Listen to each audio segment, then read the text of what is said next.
하나님의 말씀은 요한복음 8장 3절로 11절입니다. 서기관들과 바리새인들이 가는 중에 잡힌 여자를 끌고 와서 가운데 세우고 예수께 말하되 선생이여 이 여자가 간음하다가 현장에서 잡혔나이다. 모세는 율법에 이러한 여자를 돌로 치라 명하였거니와 선생은 어떻게 말하겠나이까? 그들이 이렇게 말하면 그에게서 고발할 조건을 얻고자 하여 예수를 시험함이러라. 그런데 예수께서 몸을 굽히사 손가락으로 땅에 쓰시니 그들이 묻기를 계속하는지라. 이에 일어나 이르시되 너희 중에 죄 없는 자가 먼저 돌로 치라 하시고 다시 몸을 굽혀 손가락으로 땅에 쓰시니 그들이 이 말씀을 듣고 연장자들로부터 하나씩 나가고 오직 예수만 남았고 그 여자는 가운데 섰더라. 예수께서 일어나사 그 여자 외에는 아무도 없는 것을 보시고 이르시되 여자여 너를 고발하던 그들이 어디 있느냐?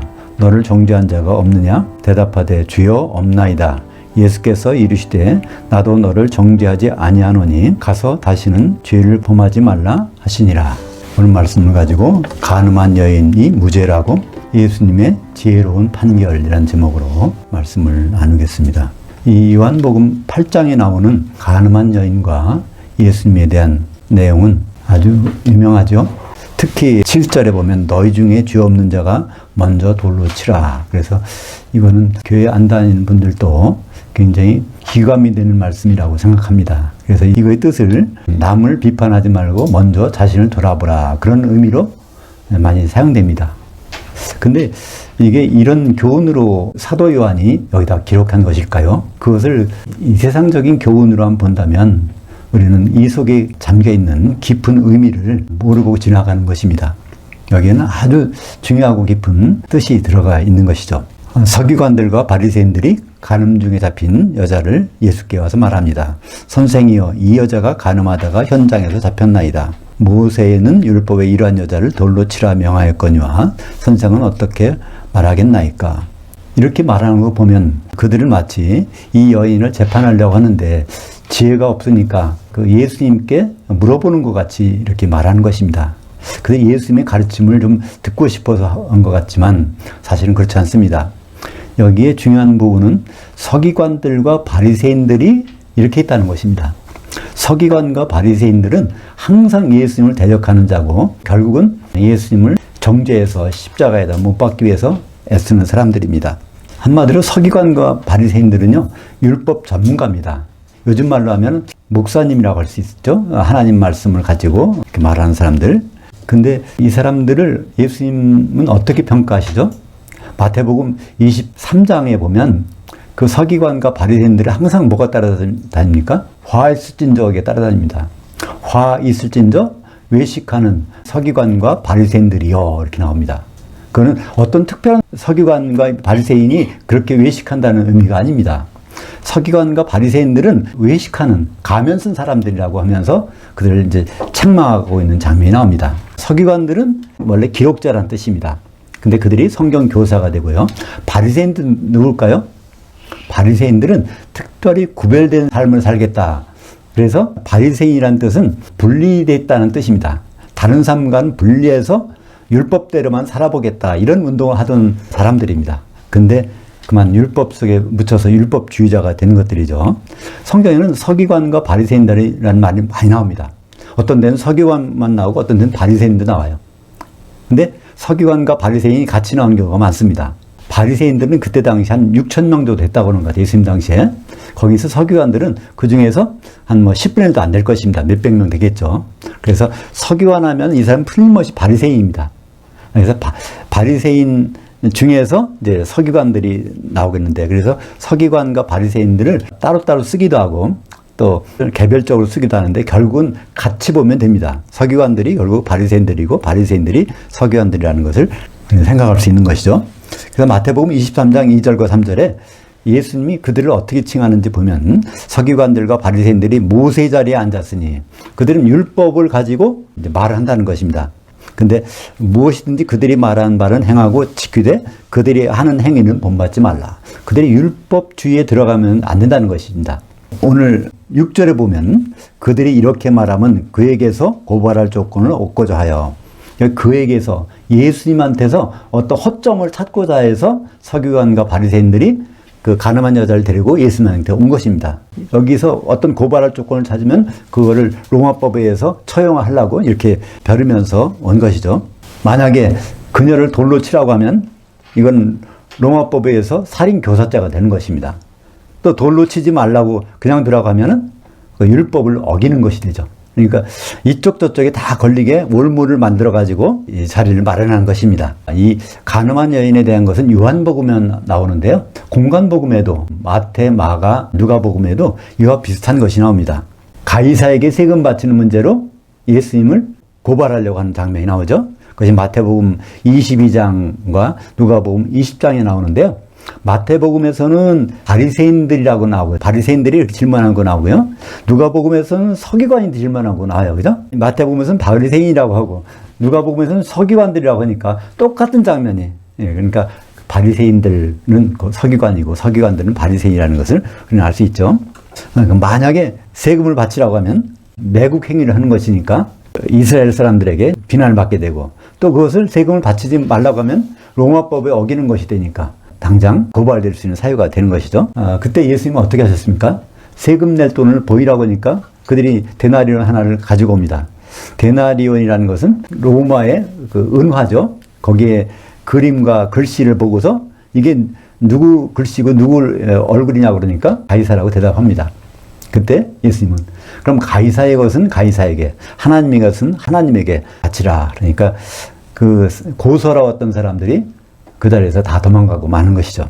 오늘 이 간음한 여인에 대한 이 부분에 대해서 예수님은 서기관들과 바리새인들의 말을 듣고서 그냥 거기서 땅에다 글씨를 쓰십니다. 그러니까 그들이 계속 말하는 거예요. 이 모세율법에는 이렇게 돼 있는데 당신은 어떻게 알겠습니까? 그 재촉을 하니까 예수님이 일어나서 말씀하십니다. 7절에 너희 중에 죄 없는 자가 먼저 돌로 치라. 여기서 죄 없는 자라는 이 단어는요, 성경에 한 번 나오는 단어인데요. 아마르테토스라는 겁니다. 아마르테토스. 그러니까 하마르티아가 뭐죠? 그러니까 죄죠. 거기다가 안이라는 거 붙여가지고 부정입니다. 그러니까 그렇지 않다는 거예요. 그러니까 죄가 없는 자가 돌로 치라. 이 말씀을 7절에 보면 하십니다.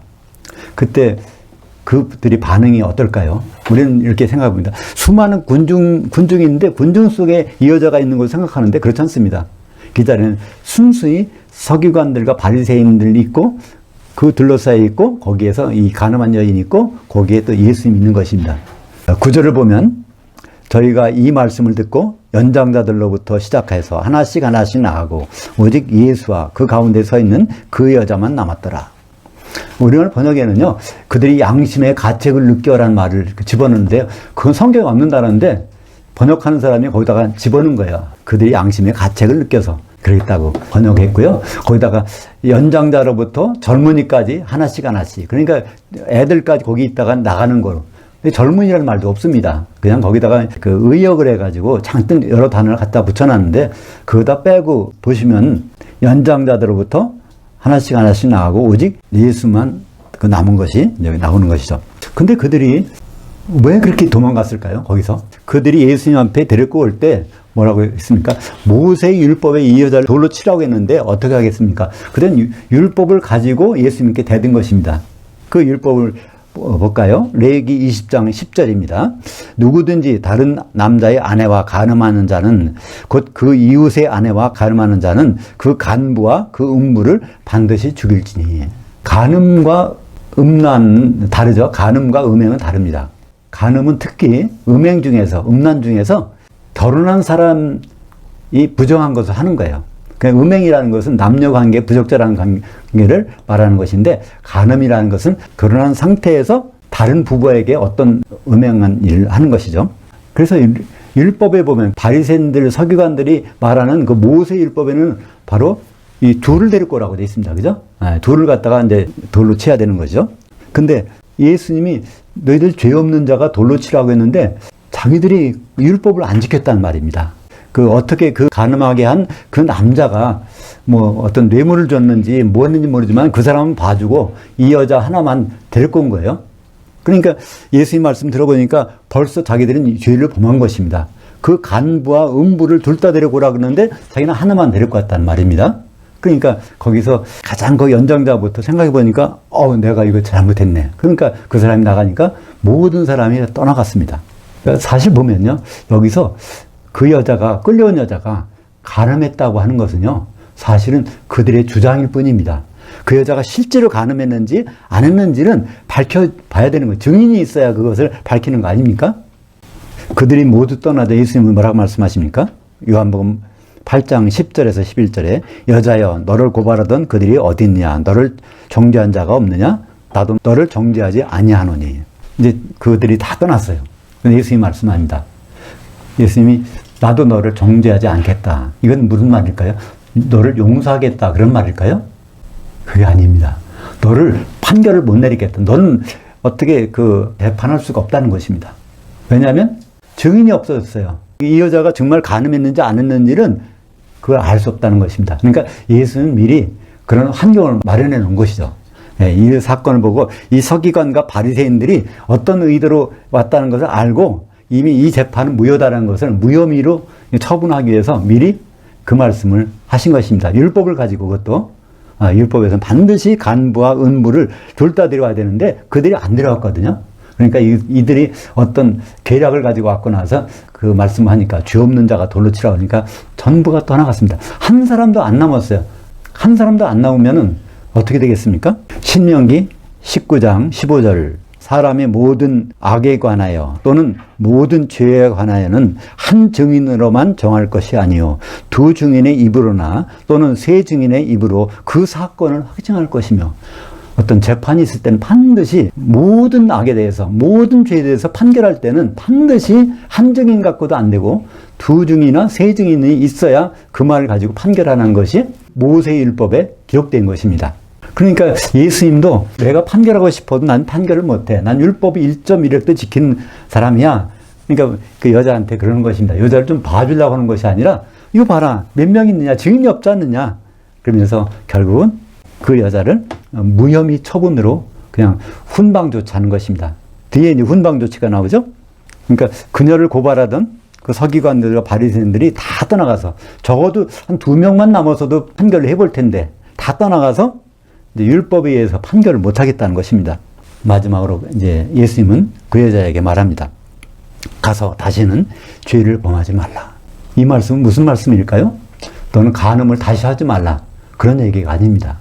왜냐하면 간음죄에 대해서는 아직 판결도 안 했다는 거예요. 그러니까 여기서 죄라는 것은 일반적인 죄를 말하는 것입니다. 죄라는 뭘까요?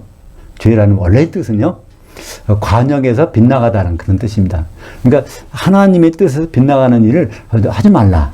그런 것을 여기서 말씀하고 있는 것입니다. 어떤 특정한 죄를 말하는 것이 아니라 일반적인 죄를 말하는 것이죠. 근데 우리가 생각하는 일반적인 죄는 도덕이나 행위에 관한 그런 것이죠.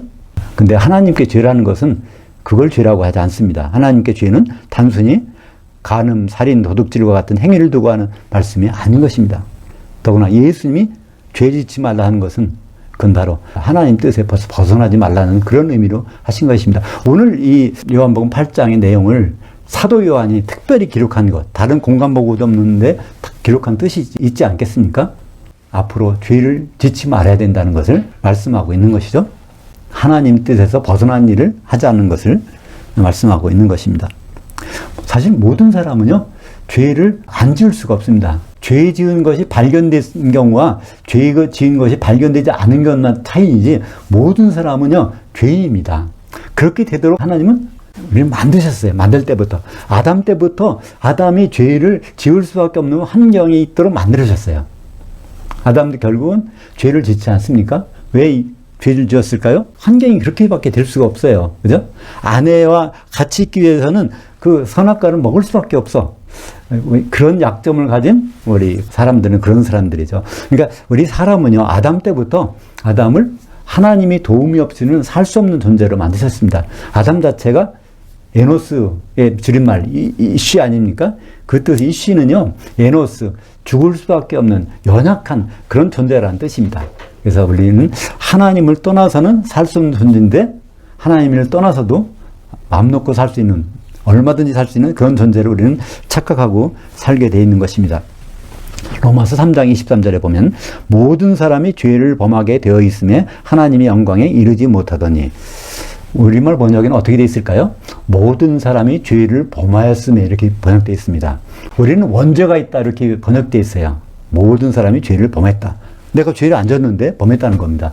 아담이 범했기 때문에 그게 유전돼서 그렇다는 거죠. 근데 그게 아닙니다. 유전된 것이 아니라 우리는 죄를 범할 수밖에 없는 그런 사람이다. 여기 문법적으로 하면 로마서 3장 23절에 죄를 범하게 되어 있음에, 이거는요 부정과거 아오리스테라는 태를 쓰는데요, 반드시 뭐뭐 할 수밖에 없는 그런 상태를 나타낼 때 그 시제를 씁니다. 그래서 모든 사람은 죄를 범하게 되어 있음에 라는 말은 어제까지는 죄를 안 졌어도 오늘도 질 수 있고 내일도 질 수 있고 그렇다는 뜻입니다. 그렇다면 우리를 보고 어떻게 하라는 말씀일까요? 로마서는 그에 대한 해법도 나오죠. 로마서 3장 24절, 그리스도 예수 안에 있는 구속으로 말미암아, 그분께서 피를 흘려서 다 용서해 주심으로 말미암아 하나님의 은혜로 값없이 의롭다 하심을 얻은 자 되느니라. 이것도 되었느니라가 아닙니다.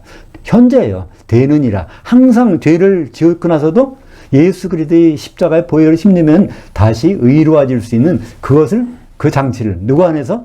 예수 그리스도 안에서 돼 있다는 것입니다. 그러니까 예수님 안에만 있다면 항상 모든 죄에 대해서 우리는 다시 깨끗함을 이렇게 될 수 있음을 말하는 것이죠. 그래서 요한일서 1장 9절에 만약 우리가 우리 죄를 자백하면 그는 미쁘시고 의로우사 우리의 죄를 사하시며 우리를 모든 불의에서 깨끗게 하실 것이요. 요한일서 1장 9절은요 1장 7절부터 연결되는 말입니다. 1장 7절에 뭐가 나오죠? 그의 아들, 그의 아들 피로 말미암아 우리를 다 구속하시는 그런 장면이 나옵니다. 그러니까 예수님의 피를 통해서 우리는 구속을 받습니다. 아무리 가늠한 여인이 와도 예수 안에만 있으면 다시 의로워질 수 있다는 얘기죠. 근데 성경이 말하는 용서받지 못하는 죄가 있어요. 그 죄가 어떤 죄일까요? 마태복음 12장 32절, 누구든지 말로 인자를 거역하면 사하심을 얻되 누구든지 말로 성령을 거역하면 이 시대와 어느 시대에서도 사하심을 얻지 못하리라. 그러니까 뭐 일반적인 죄는요 다 예수님 앞에서 고백하고 자백하면 다 그것을 용서받습니다. 근데 용서받지 못하는 죄, 성령을 거역한 죄는 용서받지 못한다는 것입니다. 그렇다면 무엇이 용서받지 못하는 죄일까요? 그건 성령께서 일깨워 주시는 죄일 것입니다. 요한복음 16장 7절에 보면 예수님이 말씀하십니다. 내가 떠나가는 것이 유일하. 그렇지 않으면 너에게 성령께서 오시지 않는데, 보혜사 성령께서 오시지 않는데 그분이 오시면 죄에 대해서, 의에 대해서, 심판에 대해서 깨우쳐 주시리라. 그러니까 성령께서 깨우쳐 주시는 죄가 진짜 죄입니다. 율법에 기록되어 있는 거, 예수님이 말씀하시는 거, 그건 다 해결받을 수 있어요. 예수님의 피로 해결받을 수 있어요. 근데 성령께서 와서 이게 죄야. 그러면 그거를 범하면은 용서가 없다는 말입니다. 요한복음 16장 9절에 그 죄가 무엇일까요? 용서받지 못하는 죄, 죄에 대하라 함은 그들이 나를 향하여 믿지 아니하며. 예수님을 고정적으로 믿는 것이 그게 죄라는 것입니다. 예수님을 향하여 믿어야 되는데 예수님을 고정시켜 놓고 믿으면 그게 죄라는 거예요. 예수님의 움직임을 따라서 그걸 믿는 사람이 죄를 안 짓는 것입니다. 예수님을 향하여 믿는 것은 그의 움직임을 추적하면서 믿는 것입니다. 예수님의 움직임은 어떻게 될까요? 바로 골로새서 2장 17절에 그 절기가 그림자인데 그것은 다 예수 그리스도의 거신이라. 예수님의 움직임은 다 절기를 통해서 그림자로 우리에게 보여주셨다는 것입니다. 그 절기 시작은 6월절 어린 양으로 죽으시고 마지막에 장막절날 혼인잔치가 있는 것. 그때까지를 그 추적하면서 예수를 믿는 것, 그것이 바로 죄를 안 짓는 것이고, 그렇지 않다면 용서받을 수 없는 죄라는 것입니다. 그 장막절 마지막에 그 모습이 어떻게 나오죠? 요한계시록에 이제 여러 부분이 나옵니다. 요한계시록 7장 9절에 보면 뭐가 나오죠? 흰옷 입은 자들이 종려가지를 들고 흔들고 있는 게 나와요. 종려가지는 언제 흔들까요? 레위기 23장 40절에 보면 종려가지를 장막절에 흔들게 되어 있습니다. 그죠? 그리고 요한계시록 7장 15절에 보면 그들, 흰옷을 입은 자들, 이기는 자들 위에다가 장막을 치시잖아요. 장막은 언제 치는 거예요? 장막절에 치는 겁니다. 그죠? 바로 요한계시록에 장막절에 완성되는 부분이 나옵니다. 그리고 요한계시록 19장 7절에 보면 뭐가 나옵니까? 우리가 즐거워하고 기뻐하세. 즐거워 기뻐하는 절기는 언제인가요? 장막절. 레위기 23장 40절. 그러니까 이런 모든 예수님의 움직임의 모습들을 전체를 보고서 믿는 경우에만 그게 믿는 거고 죄를 안 짓는 것이라고 말씀하고 있죠. 그러니까 용서받지 못하는 죄는 한마디로 예수 그리스도를 향하여 믿지 아니하는 것입니다. 참으로 안타깝죠. 우리말 성경을 100번 읽어봤다도 그 말씀을 들을 수가 없으니까. 왜냐하면 우리말 번역에서는 향하여란 말, 전치사 에이스라는 말을 빼버렸으니까 거기에 절기라는 것도 생각하지 못하고 7개의 절기, 마지막 절기가 무엇인지도 생각할 수 없게 번역을 그렇게 해놓고 그 성경으로 우리는 보게 되어 있는 것이니까 참 얼마나 안타까운지 말로 할 수 없는 것입니다. 그를 향하여 믿는 자에게는 어떤 증상이 나타날까요? 내가 예수님을 향하여 믿어야지? 그렇게 믿고 있나? 아닌가? 그런 것은 확인하는 방법이 있습니다. 요한복음 7장 39절. 이는 그를 예수 그리스도를 향하여 믿는 자들이 받을 성령을 가리켜 말씀하신 것이라. 성령이 충만한 상태라면은 예수 그리스도를 향하여 믿기 있다는 것입니다. 그렇게 믿고 있는 자에게는 성령을 주신다고 약속했으니까, 그건 하나님의 약속이니까 반드시 이루어지는 거 아니겠습니까? 사랑하는 여러분, 주님은 가늠한 여인에게 다시는 죄를 짓지 말라고 하셨습니다. 요한복음에서 사도 요한이 특별히 이 부분을, 다른 사도들도 다 이것을 알았지만은 요한이 마지막에 다른 공관복음 마태, 마가, 누가 그것을 다 보고 나서 이것을 여기 기록한 목적이 무엇일까요? 우리 자신이 바로 가늠한 여인이 아닐까요? 가늠한 여인은 남편이 있는데, 분명히 있는데 다른 데에다가 정을 쏟고 있는 것이 바로 간음이 아니겠습니까? 우리는 남편이 분명히 있습니다. 그죠? 고린도후서 11장 2절에 사도가 성도들을 남편 된 그리스도께 중매에 해놨다고 말씀하고 있어요. 그런데도 불구하고 남편 아닌데 이 세상의 일에 우리가 마음을 쏟고 있다면 우리는 간음하고 있는 자라고 그렇게 평가될 수 있지 않겠습니까? 그때 예수님 뭐라고 말씀하실까요? 죄를 짓지 말라. 다른 죄는 다 용서해 줄 테니까 성령을 거역하는 죄, 끝까지 예수님의 모습을 지켜보는 그런, 그게 안 하는 죄, 그거를 짓지 말라는 그런 말씀이 아니겠습니까? 사도 요한은 그래서 이 간음한 여인의 기사를 기록해서 지금 우리들에게 보여주고 있는 것이 아니겠습니까? 요한계시록 18장 7절에 보면 큰 성 바벨론, 음녀가 하는 행동의 핵심을 말해주고 있습니다. 그 음녀가, 큰 성 바벨론이 뭐라고 하죠? 나는 여왕으로 앉은 자여 과부가 아니라 나는 남편이 필요 없다는 것입니다. 바로 그 큰 성 바벨론이 말세의 교회고 불 섞인 유리바다에 던져지는 그 성도들이 아니겠습니까?